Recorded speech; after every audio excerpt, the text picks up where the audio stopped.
আমরা আসলে এইসব যারা দুর্নীতির ভরপুত্রর সাগরেদ যারা রয়েছে, সদস্য রয়েছে, আমরা তাদের ফাইলগুলো নতুন করে ওপেন করে তাদেরকে যথাযোগ্য বিচারের আওতায় ইনশাল্লাহ আমরা নিয়ে আসব। এবং আপনারা জানেন এখানে আমাদের সচিবালয় রয়েছে, এই সচিবালয়ের মধ্যে বাংলাদেশে এখনো আওয়ামী প্রেতাত্মারা ঘুরে বেড়াচ্ছে।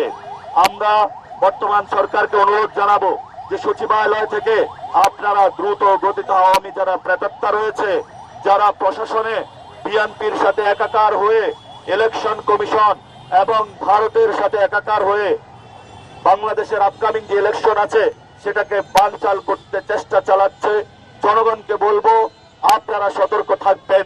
যদি তারা এই ধরনের কোন প্রচেষ্টা চালায় আপনারা সবাই পাশের লাঠি নিয়ে সেখানে উপস্থিত হবেন, কারণ আপনাদের যে ন্যায্য অধিকার সেটা সচিবালয় থেকে আপনাদেরকেই বুঝে নিতে হবে ইনশাআল্লাহ।